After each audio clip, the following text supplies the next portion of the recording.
most intensely. It turned us into voyeurs, no longer being haunted by ghosts, but actively seeking them out. And for what end? To hope that one day they'll poke us and it will be the start of something magic? To determine if they have a better life than us?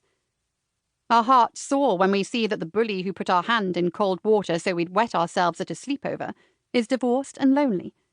They sink when we see the adorable new baby photos posted by our old college boyfriend, who ended up marrying a beautiful and successful size 10 woman with perfect hair. Of course, it's not all doom and gloom. Social media has enabled us to find and connect with people we want to connect with too. Family living around the world, old friends who we genuinely wish we'd kept in touch with, and new ones who share the same interests as us. Long-term friendships have been made, lovers found, life partners discovered. If used as a tool to improve or enhance our lives, then it's a positive thing. The problem is that too often we use these platforms to our detriment rather than to our benefit, to compare ourselves to others and decide that we are lacking, to make public declarations of happiness when we would do better to admit that we're struggling, to cling to people from the past when we should let them go. Because let's face it, the one that got away was rarely forcibly removed. They usually left of their own free will. It started with friends reunited. But where will it end? Some experts say that social media is just a trend and, like all trends, it will have its time and fade away again, replaced by a new fad. Others say it's well and truly here to stay, in one form or another. In the end, it's our choice whether we choose to embrace social media fully, occasionally, or not at all. But remember, it's not mandated by law. We can hit that deactivate button at any time and the world won't implode. We can make ourselves visible only to the people who we genuinely want in our lives, even if that means deleting the friend request from Bradley Pickering. We can't change our past, but we can change our future. Perhaps we would do better to stop worrying about how happy we look to the people we used to know, and focus instead on what and who makes us happy now. The rest, as they say, is history. Chapter 1. Holy Mother of God! This is the worst thing I've ever read in my life.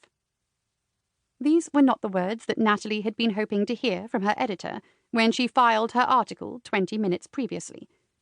She'd been in the middle of having a wee when the office junior had stumbled breathlessly into the ladies, slamming the door against the wall in her haste, and calling out to Natalie that Bob King wanted to see her immediately. Natalie had stormed from the cubicle, ranting that she couldn't even piss in peace, and the poor junior had looked like she might cry. Remembering her own terrifying days as the work-experience kid in a busy newsroom, Natalie had handed her a tissue and thanked her for passing on the message. Then she had marched back through the newsroom and into Bob's fishbowl of an office. "What's up, Bob?" That was the moment when he had delivered his damning verdict on the article that Natalie had stayed up until 2 o'clock in the morning to finish. "I can't run this, Natalie." "Why not?" "Because it's shit." "That's not very motivational, Bob. Did you not partake in the mandatory effective leadership training that HR organised last week?" He ignored her. "What about that other piece you were working on? The new generation of wags. Weren't you sorting out an interview with the New England players, missus?" Natalie rolled her eyes. "No one cares about footballers' wives and girlfriends anymore, Bob." "The readers care about wags. Thus I care about wags. Thus you care about wags." "I'll call her agent again now." "Fine." Bob turned back to his computer, indicating that she was dismissed.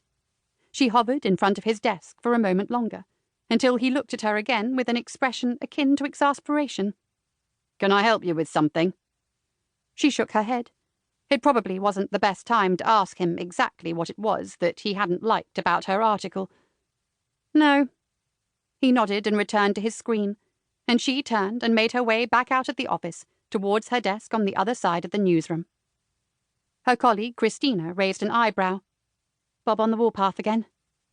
Natalie grunted in response and sat down, wiggling her mouse impatiently until her inbox reappeared on the screen, displaying her depressingly growing pile of spam emails. A new message appeared at the top from Bob. It was marked urgent, and the subject line was